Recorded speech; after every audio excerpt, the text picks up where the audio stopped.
Hello everyone, स्वागत है आप सभी का आपके अपने English YouTube channel English with Akhilesh में। मैं अखिलेश शर्मा। आपको वैसे तो हम जनरली बहुत सारे चीज़ों पे इंग्लिश सीखते रहते हैं, कोई प्रोवर्ब के थ्रू, मतलब कहावतें इंग्लिश में, या फिर इंग्लिश के छोटे छोटे बारीक कोई से लॉजिकल जो स्ट्रक्चर्स होते हैं उस तरह से। लेकिन अभी हम जिस तरह से आपने देखा है कि स्टूडेंट्स जो होते हैं, विद्यार्थी, वो बिल्कुल एग्ज़ाम आने के टाइम पे ही पढ़ते हैं। उनको लगता है कि साल भर क्या पढ़ना, जब एग्ज़ाम में बीच बीच में पेपर में 2-3 दिन की छुट्टी होगी तब पढ़ लेंगे। तो वैसे हाईटेक टीचर मैं हूँ और मैं भी अभी, जैसे कि एग्ज़ाम आपकी 5 तारीख को है और आज 2 तारीख है, तो मैं भी अभी पढ़ा रहा हूँ बिल्कुल बिल्कुल एट द मोमेंट। तो आपके पास अभी 3 दिन है पढ़ने के लिए, 2, 3, 4। तो अभी हम इसको देखेंगे। ये 1 नंबर में देखिए, अभी 1 नंबर में ये चीज़ आती है आपके एग्ज़ाम में, 10वीं के एग्ज़ाम में। और इंग्लिश ग्रामर में भी कौन सा, सेक्शन सी, क्योंकि पहला सेक्शन होता है रीडिंग का, दूसरा होता है राइटिंग का। पहले अनसीन पैसेज, राइटिंग में कभी तो आपको नोट मेकिंग और समरी आता है, राइटिंग में और भी चीज़ें आती है, लेटर राइटिंग होती है, इस तरह की चीज़ें। तो तीसरा सेक्शन है सी, जिसमें कि ग्रामर आती है। उसमें अभी मैंने यहाँ पे क्वेश्चन लिखा है, fill in the blanks using correct form of the verb. मतलब वर्ब के करेक्ट फॉर्म को आपको चूज़ करना है। कोई सा एक वर्ब दिया होगा, उसका फर्स्ट, सेकंड, थर्ड कौन सा फॉर्म आएगा वो लगाना है यहाँ पे।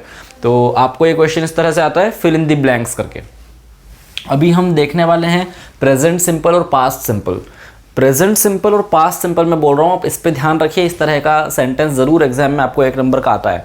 तो वो कब हम पहचानेंगे, हम पहले सेंटेंस को पढ़ेंगे। यदि सेंटेंस में यहाँ पे द सन, द स्टूडेंट्स या आई, इस तरह के नाउन या प्रोनाउन सब्जेक्ट में दिए होंगे, उसके बाद नोटिस कीजिएगा, उसके बाद में जगह होती है हेल्पिंग वर्ब की। लेकिन इन तीनों ही सेंटेंसेस में हेल्पिंग वर्ब नहीं दिख रही है।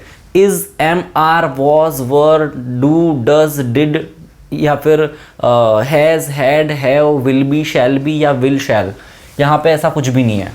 जब आपको इतना कंफर्म हो जाए, पहला यहाँ पे हेल्पिंग वर्ब नहीं है, तो आप समझ जाओगे कि 2 टेंस हो सकते हैं, प्रेजेंट सिंपल या पास्ट सिंपल।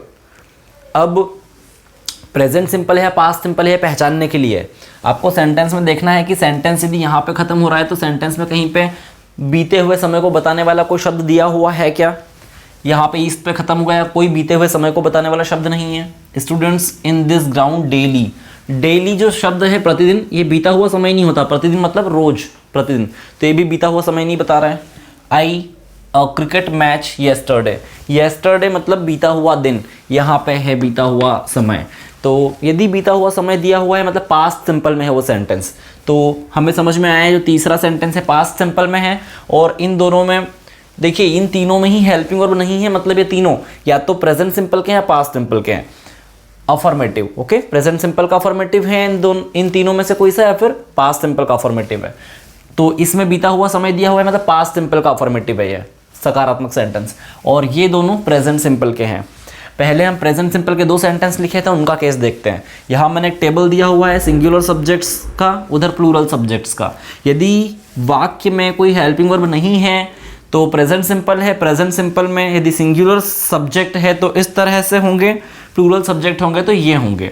अभी यदि ये सारे सब्जेक्ट हैं तो आपको क्या करना है, देखो इसमें ही, शी, इट, या किसी का एक जने का नाम मोहन, या किसी लड़की का नाम सीता, या फिर माय फ्रेंड, ना कि माय फ्रेंड्स। माय फ्रेंड्स उस तरफ है प्लूरल में।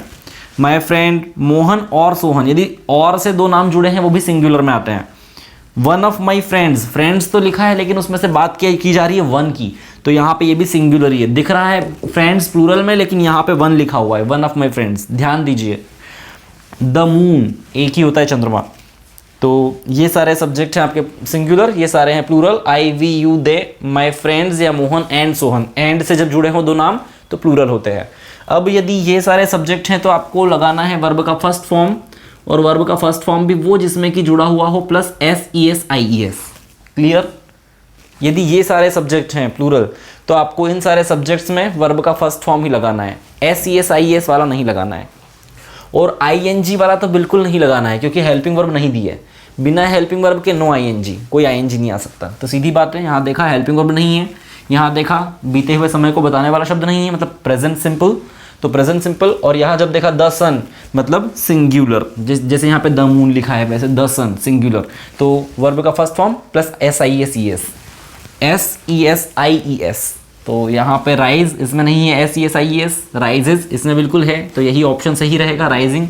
ING बिना हेल्पिंग वर्ब के नहीं आता है। यदि यहाँ पे is, am, are, was, were, will be, shall be ऐसी कोई हेल्पिंग वर्ब होती तो यहाँ पे हम ING वाला लगा सकते थे। अभी राइजेस वाला यहाँ सही रहेगा, तो द सन, और यहाँ हो जाएगा RISES rises in the east. Okay, the students, यहाँ पे हमने देखा कोई हेल्पिंग वर्ब नहीं है, बीते हुए समय को बताने वाला कोई शब्द नहीं है, मतलब प्रेजेंट सिंपल है। प्रेजेंट सिंपल के बाद हमने देखा द स्टूडेंट्स प्लूरल है या सिंगुलर, स्टूडेंट्स में यहाँ पे एस लगा हुआ है मतलब प्लूरल है, प्लूरल के लिए ये वाले सारे हैं, और यहाँ पे वर्ब का फर्स्ट फॉर्म आएगा।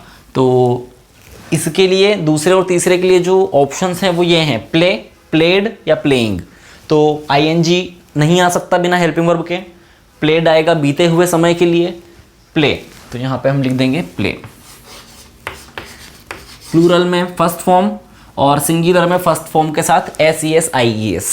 ओके, आई, अब आई को मैंने इस तरफ लिखा है प्लूरल्स में, मतलब इसमें भी देखना पड़ेगा पहले तो हमको कि यहाँ हेल्पिंग वर्ब है या नहीं। तो आई के बाद में कोई हेल्पिंग वर्ब नहीं है, डायरेक्टली मेन वर्ब के लिए जगह दी हुई है, तो बिना हेल्पिंग वर्ब का सेंटेंस है, इसीलिए इसको हम मानेंगे या तो प्रेजेंट सिंपल है या पास्ट सिंपल है। अब देखते हैं, बीते हुए समय के लिए यस्टरडे दिया हुआ है यहाँ पे, मतलब ये प्रेजेंट सिंपल नहीं है, वर्तमान काल नहीं है, ये पास्ट सिंपल है। तो पास्ट सिंपल है, पास्ट सिंपल में आपको ध्यान देना है, मैंने यहाँ पे सिंगुलर लिखा, वहाँ प्लूरल लिखा, अलग अलग, क्योंकि यहाँ पे सिंगुलर में वर्ब के फर्स्ट फॉर्म के साथ SESIES और वर्ब यहाँ पे वर्ब का ओनली डायरेक्टली फर्स्ट फॉर्म, ये दोनों अलग अलग तब होता है जब हम प्रेजेंट सिंपल की बात करें। यदि पास्ट सिंपल है तो कोई डिफरेंस नहीं है, डायरेक्टली हमको वर्ब का सेकंड फॉर्म लगाना है, क्योंकि बीते हुए समय दिए हुए हैं साथ में, या तो यस्टरडे या लास्ट नाइट या last month, last year, last लग के कुछ भी आएगा तो समझेंगे कि बीते हुए समय की बात की जा रही है, या फिर 2 months ago, 3 months ago, 2 days ago, एगो मतलब के पहले, 2 दिन पहले, मतलब ऐसी पुरानी बात की जाए तो हम समझ जाएंगे पास्ट सिंपल वर्ब का सेकंड फॉर्म। ये फर्स्ट फॉर्म है प्ले, ये सेकंड फॉर्म है प्लेड, ये ING फॉर्म है, ING फॉर्म लगाना नहीं है बिना हेल्पिंग वर्ब के, यहाँ पे आ जाएगा प्लेड, तो ये हो जाएगा I played a cricket match yesterday, मैंने कल एक क्रिकेट मैच खेला था। तो हमने प्रेजेंट सिंपल का सिंगुलर देखा, प्रेजेंट सिंपल का प्लूरल देखा और पास्ट सिंपल का सेंटेंस देखा। आई होप ये आपको क्लियर हो गया होगा। अभी मैं इस लेक्चर के जस्ट बाद एक और लेक्चर बनाऊंगा जिसमें प्रेजेंट सिंपल के सिंगुलर, प्रेजेंट सिंपल का प्लूरल और पास्ट सिंपल, इन तीनों सेंटेंसेस की एक एक्सरसाइज हम यहाँ पे करके देखेंगे, जिसके थ्रू हम और अच्छे से इसको समझ पाएंगे। आई होप इतना कुछ आपको आ गया होगा। यदि आपको यहाँ कोई डाउट होता है तो कमेंट बॉक्स में कमेंट करके ज़रूर बताइएगा। Thank you for watching this video.